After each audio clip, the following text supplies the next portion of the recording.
भरोसा भी दिलाते रहे हैं। तो आज यही भरोसा आप लिखित रूप से दे दीजिए ना कि अब आप लोग टीआरई 4.0 की तैयारी कीजिए और अब हम सप्लीमेंट्री रिजल्ट देने वाले नहीं हैं। जैसे उनको लग रहा है ना कि बीपीएससी गलत नोटिस निकाल दिए, इसलिए अब जनता को भी लगने लगा है हमने गलत नेता चुन के संसद में भेजा। कि कथनी और करनी में कितना बड़ा फर्क है।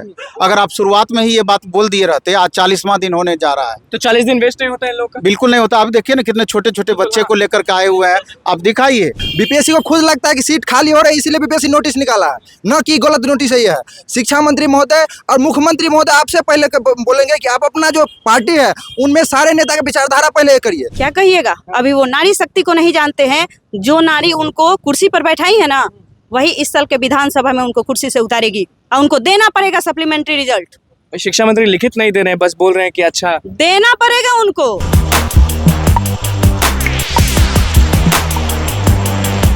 नमस्कार, मैं हूं अनुकुल तिवारी और आप वॉइस आप देख रहे हैं। देखिए, शिक्षक अभ्यर्थी अभी भी गर्दनीबाग धरना स्थल पर है। मांग बस इतना है कि हमको सप्लीमेंट्री रिजल्ट दे दिया जाए।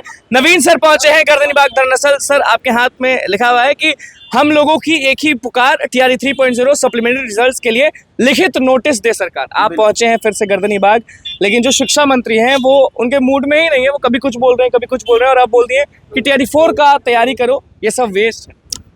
अभी बोले हैं कि टीआरई 4 का तैयारी आप कीजिए, और इससे पहले 7 बार लगातार बोले हैं कि हम लोग विचार कर रहे हैं, जल्द ही आप लोगों को कुछ बेहतर नोटिस निकल करके आपके लोगों के सामने आएगी।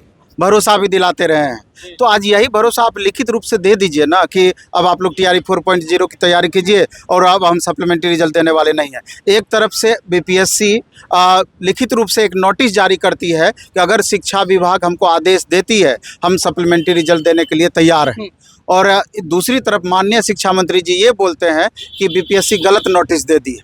अच्छा, आपस में ही तालमेल नहीं। इस पर आप क्या कहना चाहेंगे? आप ये बताइए ना कि कथनी और करनी में कितना बड़ा फर्क है।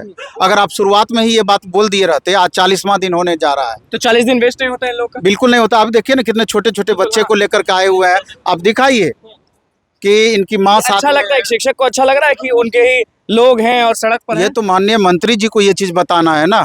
हम लोग तो लगातार अभ्यर्थी के साथ में लगे हुए हैं कि इन लोगों को उचित न्याय मिल पाए। ये लोग ऐसा थोड़ी कर रहे हैं कि बिना एग्जाम दिए हमको डायरेक्ट आप नौकरी दीजिए, अलग से कुछ मेरा प्रावधान कीजिए। इन लोगों को तो वाजिब हक है। ये अच्छा, अब कम, अब अच्छा, अब अगर मान लीजिए उन लोग का मूड किया और कम सप्लीमेंट्री रिजल्ट देने के लिए तैयार हो गए, तो उसके लिए आप लोग राजी हैं? अब कम देंगे नहीं देंगे ये तो उनको तय करना है कि आखिर क्या करेंगे। वो डायरेक्ट बोल रहे हैं कि अब आप लोग टीआरई 4.0 की तैयारी। ये 40वां दिन का हिसाब कौन देगा? ये 40 दिन का हिसाब कौन देगा? बड़ा सा प्रश्न है। हिसाब चुनाव में निकलेगा, बता रहे हैं ना। अच्छा, बस आपसे रमेश सर, ये कि सत्र जो है वो शुरू होने वाला है। सबका जो युवा है उनका नजर सदन पे रहता है कि क्या अंदर लोग जितने भी विधायक हैं वो हमारी मांग को उठा रहे हैं? नहीं, मांग तो पक्ष वाले यानी कि सत्ताधारी लोग कोई नहीं उठाएंगे, ये बात तय है। उठाएंगे तो विपक्ष वाले ही कुछ उठाएंगे। और ये अभ्यर्थी, आपको आश्चर्य लगेगा कि एक भी विधायक विधान परिषद वैसा जिनसे थोड़ा भी आशा था, एक भी नहीं बचे होंगे जिनके पास ये लोग नहीं गए होंगे। और सबके तरफ से आश्वासन इनको मिला है, मंत्री लोग के तरफ से भी आश्वासन मिला है, अधिकारी लोग से। दिमाग में चल गया ना सबके झूठे हैं मंत्री, झूठे हैं नेता। आखिर क्या इससे साबित होना है? इस बात को समझिए ना। या शुरुआत में ही आप निकाल दीजिए कि इतनी वैकेंसी देने जा रहे हैं, आधा सीट हमको खाली रख देंगे और उसको अगली वैकेंसी में ऐड करेंगे। आप वैकेंसी इतना निकालते क्यों है? पूरी सीटें भरने के लिए। 4 के लिए पढ़िए, अब तो शिक्षा मंत्री बोल दिए। हम तो क्यों आप हाथ में रखी दिए ये सब? हम क्यों पढ़े टीआरई 4 के लिए? हम पढ़ के ही एग्जाम दिए थे, इसलिए हम टीआरई 4 के लिए नहीं पढ़ेंगे। हम इसी में सप्लीमेंट्री 40 दिन हो गया फिर भी यहीं पे है। उनको देना पड़ेगा 40 दिन। जानते हैं, वो पढ़ लिख के नेता बने रहते ना तो उनके पास वैल्यू रहता 40 दिन की। वो तो पढ़े लिखे हैं नहीं, ऐसे ही नेता बन गए। नेता पढ़े लिखे नहीं होते, क्या कहिएगा? तो अब यही ना कहेंगे। वो अगर पढ़े लिखे होते तो समय की कीमत समझते ना कि 40 दिन क्या होता है। कहाँ से आप पहुँचे? मैं छपरा से आई हूँ। तो अच्छा लगता है कि अपने हक की मांग करने बार बार पहुँचना पड़ता है? अच्छा तो बहुत कुछ नहीं लगता है, लेकिन ये जो तानाशाही की सरकार है ना, तो इसमें हमें बहुत सारे चीजों को सामना करना पड़ता तो है। महिला है, रोड पर है, नीतीश जी कहते हैं कि महिला तो ड्रोन उड़ा रही है, लाठी चला रही है, AK-47 चला रही है। आप कहाँ हैं? यहाँ पर्दे के पीछे कुछ और होता है और पर्दे के आगे कुछ और होता है, समझे? महिला होने के नाते आप ये बोल रही हैं? हाँ, मैं ये कहूंगी, इनका इतिहास वोट तो आप लोग उन्हीं को देती हैं, महिलाओं को पता नहीं। इनकी इतिहास की पन्नों को मैं पलट रही हूँ। आपके चैनल के माध्यम से आपको बहुत बहुत धन्यवाद। और आज नवीन सर को बहुत बहुत धन्यवाद कि आज मुझे नवीन सर को देख के लगा कि गुरु द्रोण जैसे शिष्य आज भी भारतवर्ष में है, आज भी है। सप्लीमेंट्री क्या लग रहा है, मतलब कि देंगे नहीं देंगे? बता तो रहे उनकी इतिहास के पन्नों को। TRE 1 में उन्होंने ये नियोजित शिक्षकों को बैठा दिया, हमारे हकमारी कर दी वहाँ। वो बेरोजगारों के लिए था ना, वो हमारे लिए वो रिक्ति थी, ना कि जो पहले से शिक्षक थे उनके लिए थे। उसके बाद TRE 2 में इन्होंने क्या किया कि सारे राज्यों को बैठा दिया। इनको प्रधानमंत्री बनने का सामर्थ्य सवार था, न प्रधानमंत्री खुद बने और न हमको शिक्षक सबको बहाल कर दिया। बहाल करने का नतीजा है, आप देखे होंगे एक शिक्षिका पूरा गाली दे रही है बिहारियों को और बिहार को। क्या कहिएगा, अभी वो नारी शक्ति को नहीं जानते हैं। जो नारी उनको कुर्सी पर बैठाई है ना, वही इस साल के विधानसभा में उनको कुर्सी से उतारेगी और उनको देना पड़ेगा सप्लीमेंट्री रिजल्ट। शिक्षा मंत्री लिखित नहीं दे रहे हैं, बस बोल रहे हैं कि अच्छा देना पड़ेगा उनको, नहीं जाइएगा, देना पड़ेगा उनको, कैसे नहीं देगा। देखिए आज हमारे कुछ साथी गए मिल रहे हैं, लेकिन शिक्षा मंत्री महोदय यही बार बार बोलते आते थे कि ठीक है इस पर हम विचार करते हैं, लेकिन आप कब तक विचार करिएगा। इतना दिन से आप विचार कर रहे थे, लेकिन आज बोल रहे हैं कि हम नहीं, मतलब बीपीएससी गलत नोटिस निकाल दिया। इतना दिन से आपको नहीं सूझ रहा था कि बीपीएससी गलत नोटिस निकाले, पहले आप बोल दिए चुके होते कि गलत नोटिस दे दिया, फिर हम लोग बीपीएससी से जवाब लेते। आप हम लोग बीपीएससी को खुद लगता है कि सीट खाली हो रही है इसीलिए बीपीएससी नोटिस निकाला है, न कि गलत नोटिस है।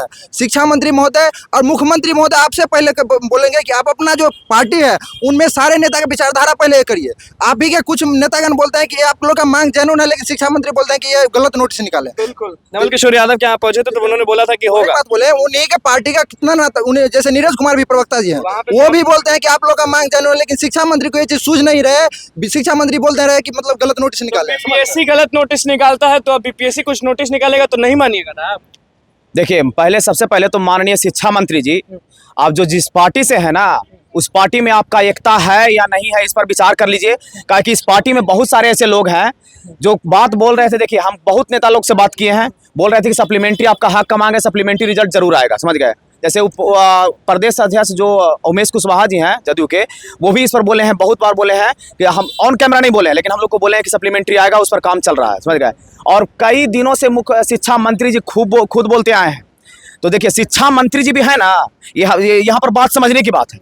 शिक्षा मंत्री खुद से नहीं बोल रही है, शिक्षा मंत्री जी को ऊपर से प्रेशर बनाया जा रहा है, समझ गए। ऊपर से प्रेशर बनाया जाए, यहाँ डबल इंजन की सरकार है कि आगे नोटिस निकलेगा तो अब कोई वैल्यू नहीं है, ऐसा अब तो नहीं, वैल्यू तो हमेशा रहता है, लेकिन शिक्षा मंत्री जिस हिसाब से बयान देते हैं, हमेशा बयान को बदलते रहते हैं, तो वहाँ पर थोड़ा सा उनके परिप्रेक्ष्य में विश्वास थोड़ा सा कम होता चला जा रहा है। क्योंकि जो बगल में है अपना घर छोड़ कर आई हैं, पति को छोड़ के आई हैं, बच्चों को लेके आई हैं, इस पर क्या कहेंगे सर? यूँ समझिए कि छोटे छोटे बच्चे हैं और इस आशा में कि माँ का सिलेक्शन हो गया है, अब हमारे अच्छे दिन आएंगे, अच्छे दिन आएंगे। नवीन सर ने जो कहा उस पर क्या बोलेंगे? अच्छे दिन कब आएंगे? अभी तो हम लोग पास इतनी ज़्यादा डिग्री है, 2010 में तो स्टेट पे नौकरी दे देते थे, उसके बाद कहा बीएड कर लो, फिर बीएड पे नौकरी हो जाती थी, अब बीपीएससी पे नौकरी हो। हमारे पास तो डिग्री तो बहुत ज़्यादा है, अलमीरा भरा हुआ। आप ऐसे आपको नौकरी बांटा नहीं है, हमारे पास बहुत डिग्री है, आप नौकरी बांट लीजिए और प्योर जांच करवा लीजिए कि हमारी डिग्री मतलब सही है या गलत है। हमारे पास बहुत डिग्री है। और जैसा रहा कि उन्होंने कहा कि बीपीएससी गलत बोल दी है, गलत नोटिस निकाल दी, तो आप लिखित में निकाल दीजिए ना कि बीपीएससी गलत नोटिस निकाल दी है, मान लेंगे, आप अपने मंत्रालय से निकाल दीजिए। बिल्कुल, कुछ कहना चाह रहे हैं आप? जी, जैसे आज शिक्षा मंत्री के बाद से हमको लगा, वो जो कह रहे हैं कि बीपीएससी ने गलत नोटिस निकाल दिया है, आज दो अढ़ाई महीना से बीपीएससी वाला बैठा हुआ है वहाँ पर उस समय उसके लिए कहने के लिए है कि बीपीएससी एक स्वतंत्र आयोग है। आज जब वो नोटिस निकाला है तो नोटिस गलत हो जाएगा? शिक्षा मंत्री जी, आप गांजा पिए हैं कि दारू पिए हैं, सबको बता दीजिए। आप इस तरह से नशा में आप नहीं बोल सकते हैं कि आप बीपीएससी को गलत साबित कर रहे हैं। तो देखिए शिक्षक अभ्यर्थी यहाँ पे मौजूद थे, क्या कुछ कहें, कुछ बोलना चाहिए? हम ये चीज बोलना चाहेंगे कि जैसे उनको लग रहा है ना कि बीपीएससी गलत नोटिस निकाल दिए, इसलिए अब जनता को भी लगने लगा है हमने गलत नेता चुन के संसद में भेजा। अब हम लोग जो डिग्री वाले हैं यहाँ बैठे हैं, बिना डिग्री वाले वहाँ बैठे हैं, तो अब बिना डिग्री वाले रोड पे आओ और डिग्री वाले विधानसभा में बैठे। हम लोग आज शिक्षा मंत्री जी से मिले हैं और हम बोले हैं कि हम लोग को सर विचार करिए, आप उतना दिन से 4-5 बार से मिले हैं, आप यही बोल रहे हैं कि ठीक है आप लोग एप्लीकेशन दीजिए, उस पर हम लोग विचार करते हैं। बट जब हम लोग आज मिले हैं तो सप्लीमेंट्री के लिए बोले सर सप्लीमेंट्री दे दीजिए, तो बोलते हैं कि हमारे प्रावधान में ही नहीं है सप्लीमेंट्री। तो हम बोले कि सर आपके जब प्रावधान में नहीं है तो इतना दिन से क्यों बोल नहीं TRE 1 में तो आया था, TRE 1 में तो आप दिए थे, TRE 1 में तो आया था, तो बोले हमारे आने से पहले आया था। यानी उनके कहने का मतलब है कि जब शिक्षा मंत्री वो बन गए तो नियम भी चेंज हो गया, नियम बदल गया। देखिए शिक्षक अभ्यर्थी हमारे साथ मौजूद है, क्या कुछ कहना था उनका वो आपने सुना। बस मैं चैनल को सब्सक्राइब कर पेज को लाइक करें। धन्यवाद।